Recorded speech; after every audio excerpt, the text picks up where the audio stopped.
En esta semana, que por cierto, hola, ¿cómo está? En esta semana me ha tocado ver a hijas e hijos quebrantados al ver a sus papás enfermos del COVID-19 y uno de ellos cerca de la muerte. Hay otras personas que están abatidas por otras circunstancias.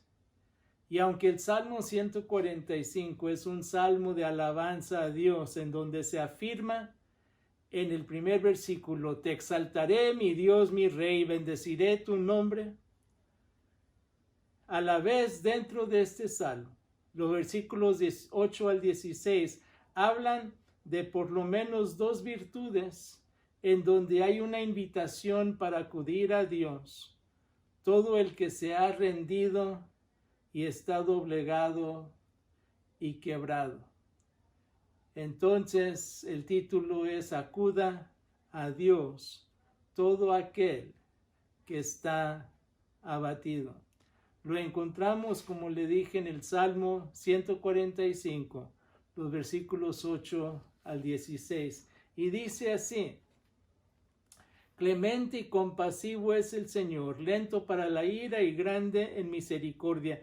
Bueno es el Señor para con todos, y su misericordia está en todas sus obras. Todas sus obras, oh Señor, te alabarán, y tus fieles te bendecirán. Hablarán de la gloria de tu reino y de tu poder, para anunciar tus proezas a los hijos del hombre, y la gloria del majestuoso esplendor de tu reino. Tu reino es reino de todos los pueblos. Tu reino es reino de todos los siglos, y tu dominio es de generación en generación. El Señor sostiene a todos los que caen y levanta a todos los que han sido doblegados. Los ojos de todos tienen su esperanza puesta en ti, y tú les das su comida a su debido tiempo. Abres tu mano y satisfaces el deseo de todo ser viviente. En los versículos 8 al 13, la primera parte, uno puede acudir a la bondad de Dios. Acuda a Dios todo aquel que está abatido, porque puede acudir a la bondad de Dios. Comienza ese versículo 8 diciendo, clemente y compasivo es el Señor. Su naturaleza divina es demostrar favor. Clemente, los hechos benévolos de Dios, su gracia revelada en su justicia. Compasivo, misericordioso es su amor inagotable. La esperanza de uno depende del pacto del amor inagotable de Dios. Lento para la ira y grande en misericordia. Dios es sufrido, no es un Dios que va a descargar su ira sobre uno por un capricho o por un antojo.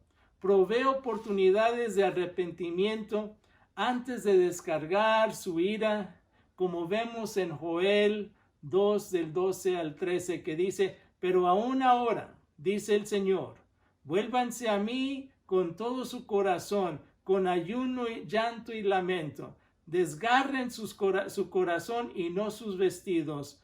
Vuelvan al Señor, su Dios, porque Él es clemente y compasivo, lento para la ira, grande en misericordia y desiste del castigo.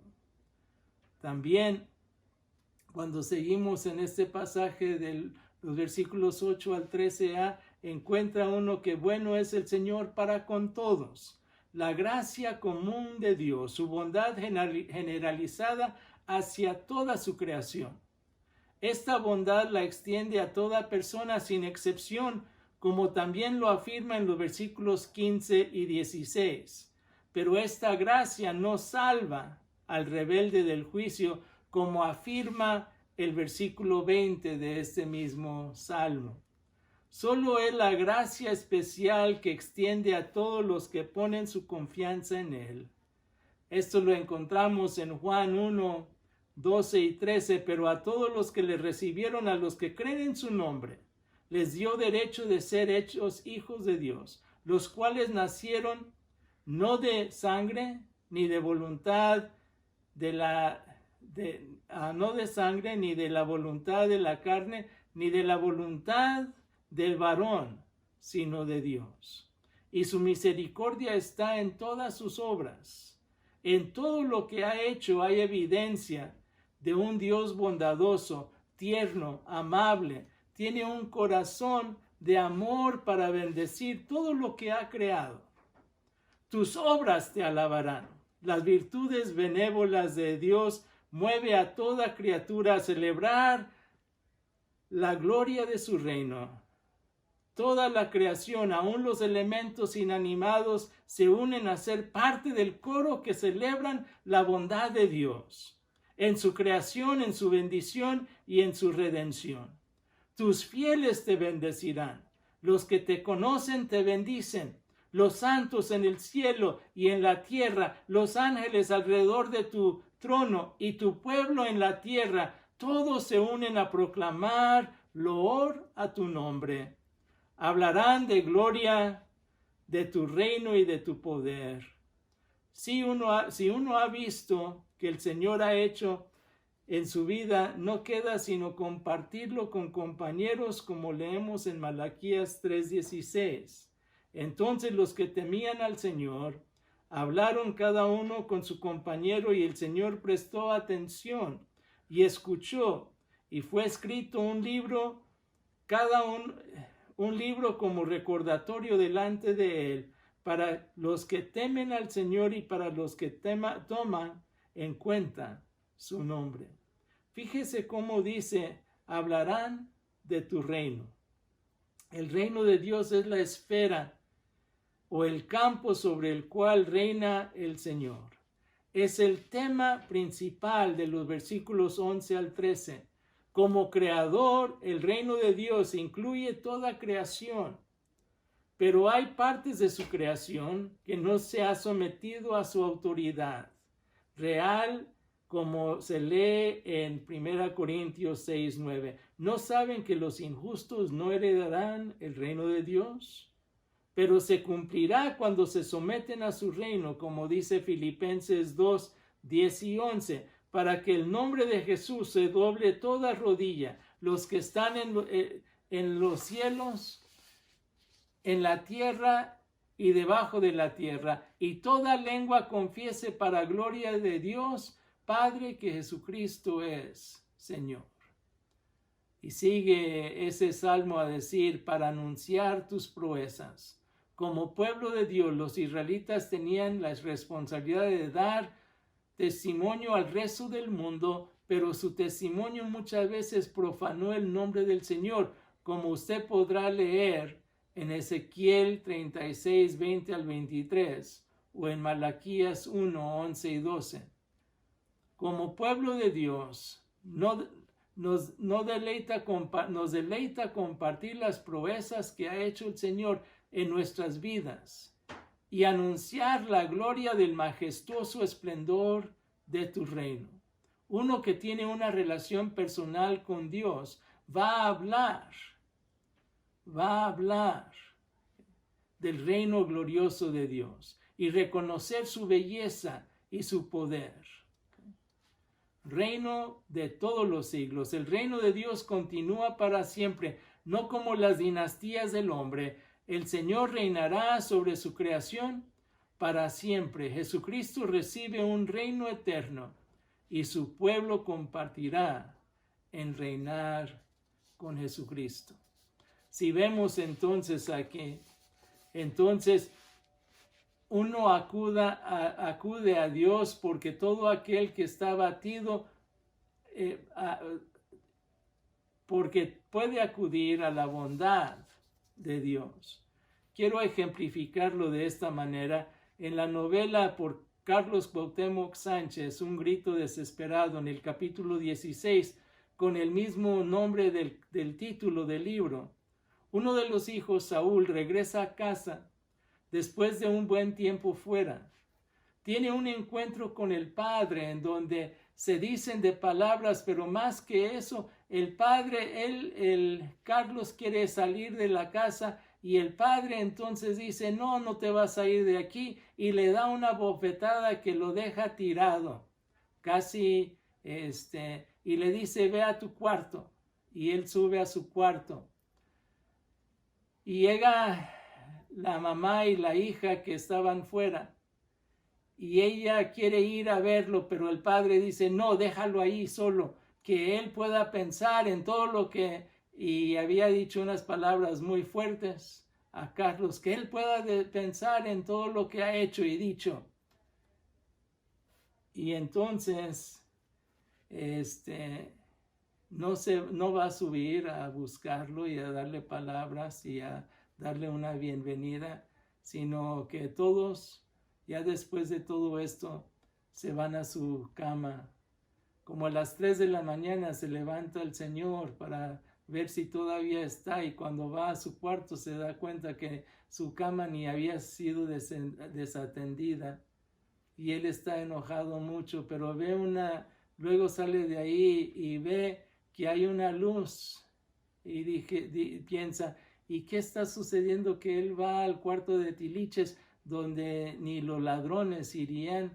Entonces él baja para allá y a su encuentro se encuentra con Carlos, pero Carlos se había ahorcado. Y entonces en todo esto vienen a reconocer que las palabras, y muchas veces personas llegan a pensar que Dios es como el Padre humano, y hay personas humanas que han tratado a sus hijos muy mal, como en este ejemplo.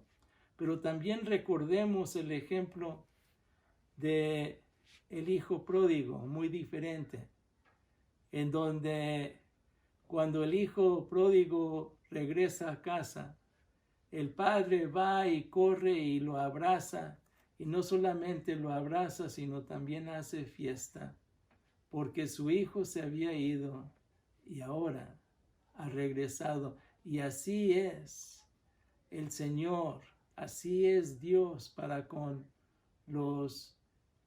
aquellos que se van y regresan. Él los recibe con ese amor, y ese es lo que necesitamos ver.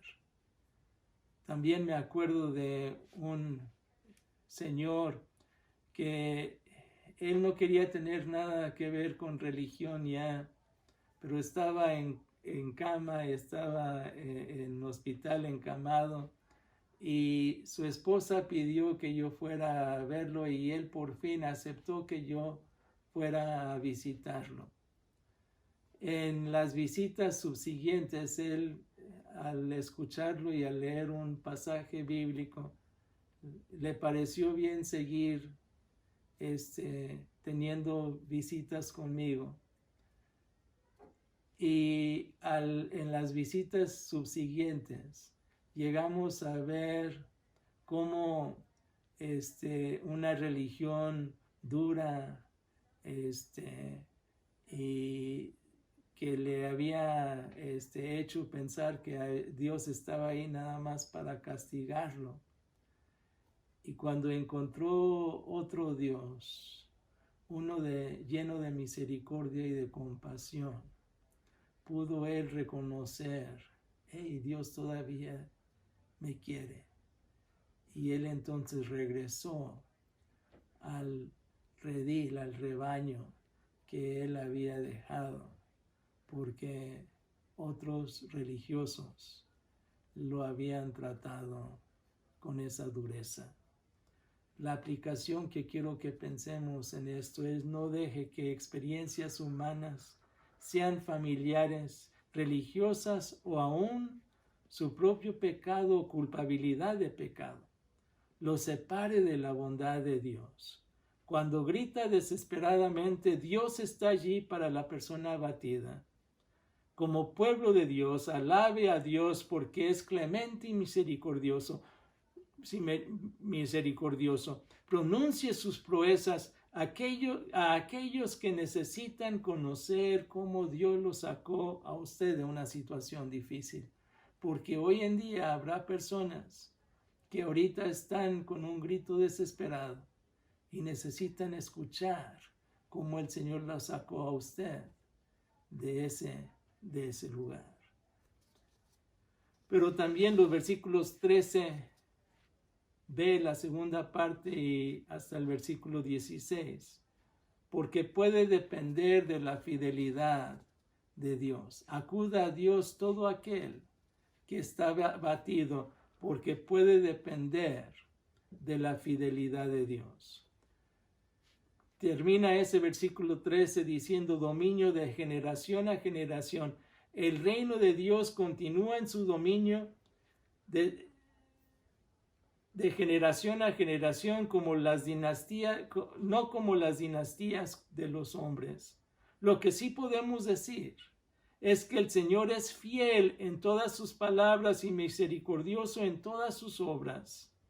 Aquellos que caen, que están cansados, el Señor sostiene a todos los que caen. El Señor es el sustentador o defensor de aquellos que caen, que están cansados. Sostiene al agobiado, da fuerzas a los cansados. Levanta a todos los que están doblegados. Él está levantando a los oprimidos, a los que se han rendido. Esta es la ironía del reino de Dios. Dios exalta al humilde y sostiene a aquellos que están en necesidad. Cristo dice en Mateo 11:28, venid a mí todos los que están fatigados y cargados, que yo los haré descansar. Y luego más adelante en estos versículos dice, les das su comida a su debido tiempo. Parte de la responsabilidad de un rey es asegurar necesidades, que las personas tengan las provisiones básicas. Y Dios como rey suple todas las necesidades de su creación. Usted puede leer cómo lo hace en Mateo 6, del 25 al 33. Y luego termina, abres tu mano y satisfaces.